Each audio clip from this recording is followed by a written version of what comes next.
கங்காவும் யமுனாவும் அந்த வீட்டை வந்து காவேரிக்கு விற்கக்கூடாது, இந்த மாதிரி ஊரில் இருக்கவங்களுக்கு தான் விற்கணும் அப்படின்னு சொல்லி சொன்னோன்னே சாரதா செம டென்ஷன் ஆகி கங்காவும் யமுனாவும் நல்லா திட்டி விட்டுறாங்க. நீங்களாம் ஒரு பொண்ணுங்களா, என் வயிற்றில் தான் நீங்களாம் பிறந்தீங்களா, உங்களெல்லாம் வந்து பொண்ணுங்கன்னு சொல்லவே எனக்கு வெறுப்பாக இருக்குது அப்படின்னு மாதிரி சொல்கிறாங்க. அது கேட்டால் அவங்க 2 பேரும் செமையாக டென்ஷன் என்னம்மா இப்படிலாம் பேசுகிற அப்படின்னோடனே, பின்ன உங்களால் என்ன பேசுகிறது, கூட பிறந்தவ வந்து நல்லா இருக்கக்கூடாதுன்னு நினைக்கிறீங்களா மனுஷங்களா அப்படின்னு கேட்குறாங்க.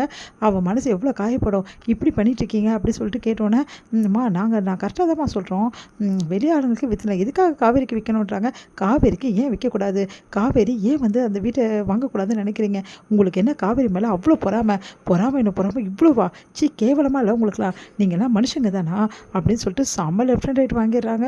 அதனால் வந்து கங்காவும் யமுனாவும் அப்படியே பார்த்து முறைக்கிறாங்க. உடனே வந்து விடுமா பரவாயில்ல அப்படின்னு சொல்லிட்டு காவேரி சொல்கிறாங்க. நீ அமைதியாக இரு காவேரி, இவளுங்கெல்லாம் சும்மாவே விடக்கூடாது, இங்கே பாருங்கடி, எக்காரணம் கூட காவேரிக்கு மட்டும்தான் இந்த வீடு நான் கொடுப்பேன், அப்படி இந்த வீடு விற்கணும்னு நீங்கள் நினச்சிங்கன்னா காவேரிக்கு விற்றுலாம், அப்படி நீங்கள் விற்க வேணாம்னு நினச்சிங்கன்னா யாருக்கும் விற்க வேண்டிய அவசியம் கிடையாது, நான் இந்த வீடை விற்கவே விட மாட்டேன்.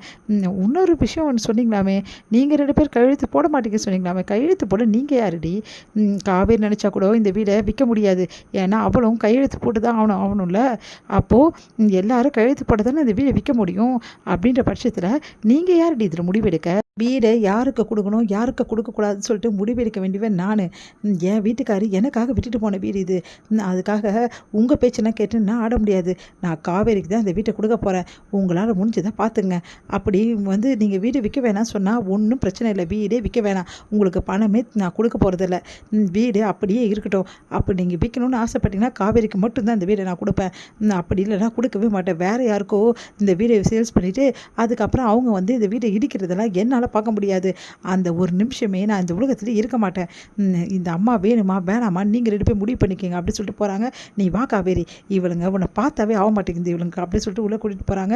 இதை பார்த்து வந்து கங்காவும் யமுனாவும் சமையல் என்னக்கா இதுக்கு அம்மா இப்படி சொல்லுது, வீடை விற்கிறதுக்கு போயிட்டு இப்போ தான் சமைச்சது, இப்போ என்னென்னா காவேரிக்கு தானே கொடுப்பேன், அப்படிலாம் கொடுக்க மாட்டேன்னு சொல்லுது, இப்போ என்னக்கா பண்ணுறது அப்படின்னோடனே, அது தாண்டி எனக்கும் புரியல, அந்த காவேரி என்ன தான் பண்ணாலும் தெரியல, அம்மாவை பேச்சு கேட்டு ஆடிட்டு இருக்குது, இப்போ என்னடி பண்ணுறது, அக்கா இங்கே பாருக்கா, நான் வந்து சொல்லிட்டேன்க்கா அவர்கிட்ட, பணம் கொடுத்தே ஆகணும்னு சொல்லிட்டேன், இப்போ நான் வந்து அவர்கிட்ட பின்வாங்க முடியாதுக்கா, நான் பணம் கொடுக்க மாட்டேன்னு சொல்லிட்டு, அப்புறம் அவர் என்னை பற்றி என்ன நினைப்பார், அதெல்லாம் தெரியாது, காவேரி அக்கா வாங்கினா வாங்கின்னு போகுது, எனக்கு அதை பற்றிலாம் கவலை இல்லை, என்ன பொறுத்திருக்க பணம் இப்போ வேணும்க்கா அப்படின்றாங்க. என்னடி நீ திடீர்னு இப்படி சொல்கிற, வேறு என்ன பண்ண சொல்கிற, அம்மா பிடிவாதமாக விற்கவே மாட்டேன் இந்த வீடை, ஒன்று விற்றா காவேரிக்கு தான் விற்பேனது, இப்போ என்ன பண்ண சொல்கிற நீ, என்னால் எதுவுமே பண்ண முடியாதுக்கா, எனக்கு இப்போ பணம் தேவைக்கா, பணத்தோட எனக்கு வேறு எதுவும் முக்கியம் இல்லைக்கா அப்படி சொல்லிட்டு போயிடுறாங்க. அதுக்கு இருக்காங்க செமையாக டென்ஷன் ஆகிறாங்க.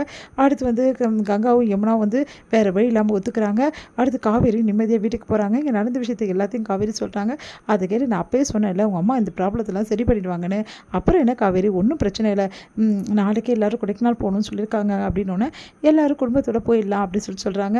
கார் வர வச்சு எல்லாருமே நிவின் அப்புறம் யமுனா கங்கா காவேரி அதுக்கப்புறம் சாரதா எல்லாருமே வந்து விஜய் எல்லாருமே சேர்ந்து வந்து கொடைக்கானல் போகிறாங்க. இங்கே கொடைக்கானல் போல் இறங்கினோன்னு வந்து காவேரி இப்படி இருக்குல்ல இந்த கிளைமேட்டை ஊற்றி எப்படி தான் நீங்கள் சென்னையில் வந்து இருக்கீங்களோ அதுதான் ஒன்றும் புரியல, இதுக்கப்புறம் எந்த பிரச்சனையும் இல்லை காவேரி, வீடு தான் இருக்குல்ல, இதுக்கப்புறம் எப்போவுமே வருஷம் இங்கே வந்துடுவோம் காவேரி அப்படின்னு சொல்லிட்டு ஜாலியாக வீட்டை பற்றியும் அதுக்கப்புறம் காவேரி கிட்ட எல்லா கதையும் பற்றி பேசிட்டு சந்தோஷமாக நடந்து வந்துட்டுருக்காரு விஜய். இதையெல்லாம் பார்க்குற வந்து கங்காக்கும் யமுனாக்கும் வயிறாக எரியுது. வீடு வாங்க போகிறாங்கல்ல அந்த சந்தோஷத்தில் ஆடுறாங்க. இவங்களுக்குலாம் நேரம் அப்படின்னு சொல்லிட்டு டென்ஷன் ஆகிற, என்னடி பார்த்து முறைச்சிட்டே வரீங்க, அவங்க 2 பேர் ஜோடியாக நடந்து வர்றது உங்களுக்கு பார்த்து பிடிக்கலையா, நீங்களும் போங்க போய் நிவின் கூட நீ நடந்து வா, நீயும் குமரன் தம்பி வர வைக்க போகிறல, அப்புறம் என்ன அதான் பணம் வந்துச்சுல்ல பார்க்கலாண்டி, பணம் வந்துட்டு குமரன் தம்பி வராரா இல்லையான்னு சொல்லிட்டு அப்படின்னோடனே எல்லாம் வருவார் நாங்கள் பார்த்துக்குறோம் அப்படி சொல்லிட்டு போகிறாங்க. ரொம்ப தான் ஓவராக போகிறாளுங்க, இவங்களுக்கெல்லாம் வாழவே தெரில வாழ்க்கை அப்படி சொல்லிட்டு டென்ஷன் ஆகிறாங்க. சாரதா நீங்கள் வாங்க தம்பி அப்படி சொல்லிட்டு விஜயை கூட்டிகிட்டு போகிறாங்க.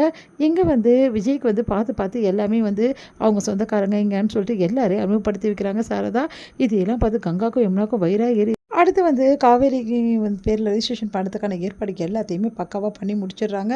அதையெல்லாம் பார்த்து வந்து கங்கா யமுனா வந்து என்னக்கா இது நம்ம எவ்வளோ சொல்லி இந்த மாதிரி நடக்குது, எல்லாம் நேரண்டி, பணம் இருக்க திமிரில் அவள் ஆடுறா, அவள் கூட சேர்ந்து அம்மாவும் ஆடுது, நம்ம என்ன தான் பண்ணுறது, நம்மளுக்கு இப்போ பணம் தேவையில்லை, அதனால தான் வேறு வழி இல்லாமல் ஒத்துக்க வேண்டியதாக போச்சு, எல்லாம் நேரம், அவள் சவாலில் ஜெயிச்சிட்டால அந்த திமிரில் ஆடிட்டுருக்கா அப்படின்னோடனே விஜய் வந்து என்ன காவேரி சவாலில் ஜெயிச்சிட்ட போட்டுக்கணும், எங்கள் அமைதியாக இருக்கு, அக்காவும் தங்கச்சி இங்கே தான் இருக்காங்க அப்படின்னு, ஐயோ அப்படியா அப்படின்னு சொல்லிட்டு ஓடி போயிடுறாரு விஜய்.